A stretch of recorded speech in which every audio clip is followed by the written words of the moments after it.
Hello students, we are live now. It is the time of science class. Okay. Now we are going to continue with chapter number 4 and today's topic is laboratory thermometer. Okay. So let's start laboratory thermometer. Okay last topic में मैंने पहले ही बता दिया था कि thermometer 2 types के होते हैं। एक क्लिनिकल थर्मोमीटर जो बॉडी टेम्परेचर को मेज़र करने के लिए यूज़ किए जाते हैं और दूसरा टाइप होता है लेबोरेटरी थर्मोमीटर जो लेबोरेटरीज़ में यूज़ किए जाते हैं थर्मोमीटर्स। ठीक है। तो इन दोनों के बीच में डिफरेंसेस बहुत मेन क्वेश्चंस हैं। ठीक है। तो दोनों क्वेश्चंस को बहुत अच्छे से हो सकता है मैं क्लिनिकल थर्मोमीटर फिर से एक बार रीड करूँ आज और लेबोरेटरी थर्मोमीटर, इन दोनों में डिफरेंसेस बहुत अच्छे से समझाने की कोशिश करूँ। ठीक है। ओके तो स्टार्ट करते हैं अपना टॉपिक लेबोरेटरी थर्मोमीटर।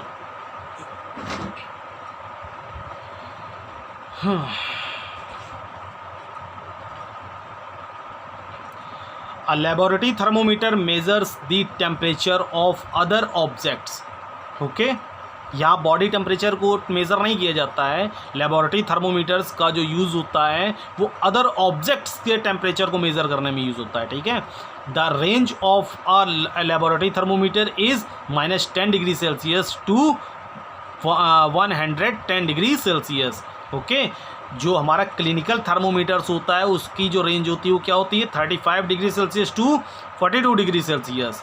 एंड पहला तो यही हो गया, it is measured to body temperature, human body temperature, and it is measured to other objects temperature. Okay the range of temperature between is 35 degree Celsius to 42 degree Celsius and the range of temperature is -10 degree Celsius to 110 degree Celsius. Okay second बहुत अच्छे से देखते हुए चलना बेटा। Like the clinical thermometer. ठीक है। ये बिल्कुल देखने में कैसा लगता है अगर कंपेयर कराएं क्लिनिकल थर्मोमीटर से, अ laboratory thermometer should also be handled with precaution.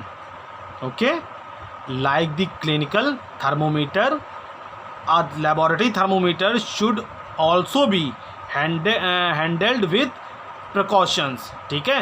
कुछ precautions के साथ ही लेबोरेटरी थर्मोमीटर्स को हाथ में क्या करना चाहिए, पकड़ना चाहिए कंपेयर टू क्लिनिकल थर्मोमीटर। जैसे हम लोग क्लिनिकल थर्मोमीटर नॉर्मली निकालते हैं, चेक कराते हैं और मुंह के अंदर रख लेते हैं बॉडी टेम्परेचर रीड करने के लिए, लेकिन इसमें कुछ प्रिकॉशंस लेने की बहुत ज़रूरत होती है, मतलब सुरक्षा बहुत ज़रूरी होती है। ठीक है। प्रिकॉशंस मीन सुरक्षा। ठीक है। Laboratory thermometer should not be fitted and should always be kept upright. ठीक है। जैसे लेबोरेटरी थर्मोमीटर्स को शुड नॉट बी फिटेड। ठीक है।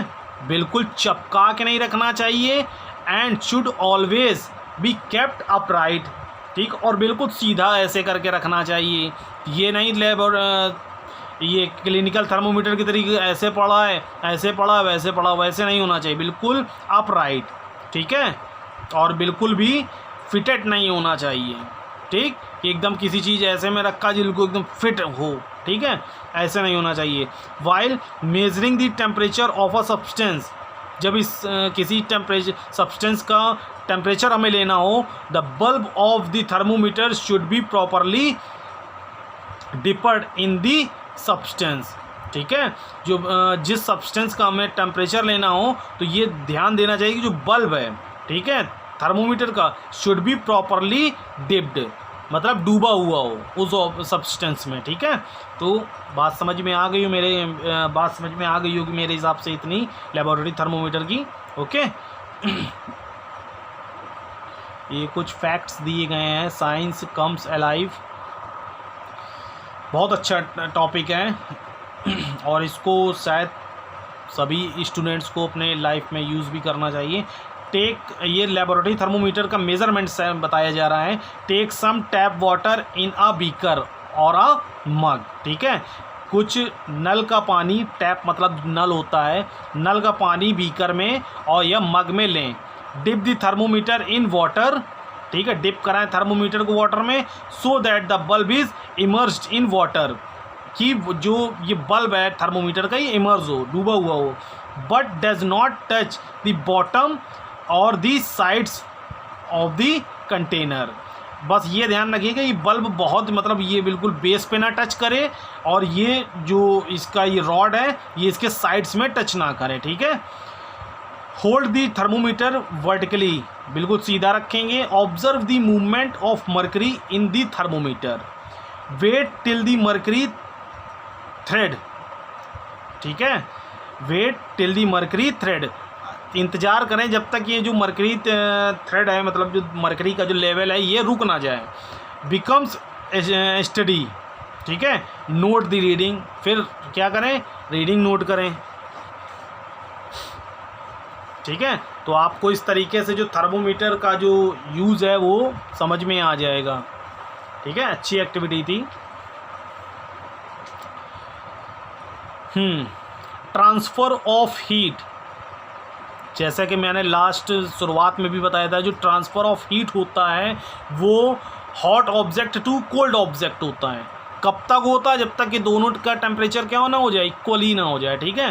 तो so transfer of heat, we have observed that hot objects remains hot only until they are kept near the source of heat. Okay, we have observe that, ठीक है, हम observe कर सकते हैं that hot object remains hot only until they are kept near the source of heat. अगर ऐसी जगह रख दें हॉट ऑब्जेक्ट को कि उसके आसपास क्या हो, हीट हो, ठीक है, तो उसका जो टेम्परेचर है वो अंटिल क्या हो रहेगा, सेम रहेगा। वैसे फ़िलहाल ऐसा होता नहीं क्योंकि एटमॉस्फेरिक टेम्परेचर तो कहीं ना कहीं उसको इफ़ेक्ट करेगा ही, ठीक है। लेकिन साइंस के लैंग्वेज में ऐसा मतलब बीकर के अंदर या कुछ ऐसे रूम के अंदर हीट हो, ठीक है, उसमें हॉट ऑब्जेक्ट को रखा जाए तो वो हॉट रहेगा, ठीक है। Once they are removed from the sources, ठीक है, once they are removed from the sources. हाँ, ये बात अलग कि इनकी लैंग्वेज का जो मतलब हो इस टाइप का हो, ठीक है, कि किसी गैस या कोल के भट्टी के ऊपर हम वाटर को रखें, ठीक है। Once they are removed from the source, देखो आ गया ना, मतलब इनका यही होगा, जब इस सोर्स से क्या कराएं, इसको हटा दें, रिमूव करा दें, दे लॉस हीट, इसमें हीट क्या होगा, लॉस होना स्टार्ट हो जाएगी, ठीक है। This process is known as transfer of heat, और यही प्रोसेस को किस नाम से जाना जाता है, ट्रांसफ़र ऑफ हीट के नाम से। Transfer of heat occurs through 3 different methods, conductions, convections and reductions. Okay, 3 type से ही heat of transfer of heat का जो प्रोसीजर है वो कंप्लीट होता है, ठीक है। Heat always flow from a region of high temperature to a region of low temperature. Let us understand this with the help of an examples. ये line मैंने पीछे से भी बताई है कि हमेशा जो टेम्परेचर्स का जो ट्रांसफॉर्मेशंस होगा वो hot object to cold object ही होगा, ठीक है, hot region to cold regions में ही होगा, ठीक है। Heat always flow from a region of high temperature to a region of low temperature. Let us understand this with the help of an example. ठीक है, इसको एक एग्जाम्पल के थ्रू समझते हैं। When your mother prepares hot lunch, ठीक है, जब आपकी मदर क्या करती होंगी, जब आपके स्कूल भी चलते होंगे, ठीक है, तो आपकी मम्मी क्या करती होंगी, आपको गरम खाना लंच तैयार करके देती होंगी, ठीक है, टिफ़िन में। And if it is kept outside for some time, और कुछ समय के लिए अगर ये बाहर आपके साथ टिफ़िन में या खुले में ऐसे रख दिए जाए, इट कूल्स डाउन, इसका जो टेम्परेचर वो कैसा हो जाएगा, कूल हो जाएगा। दिस हैपन्स बिकॉज, ऐसा क्यों हुआ है, क्योंकि the temperature of the surroundings environment, आ गई ना बात, जो मैंने अभी ऊपर ही क्या बताया था, ये हमेशा, ठीक है, एटमॉस्फेरिक टेम्परेचर जो होगा इन्वायरमेंट में, ये हीट ऑफ ट्रांसफ़र को क्या करेगा, इफ़ेक्ट करेगा, ठीक है।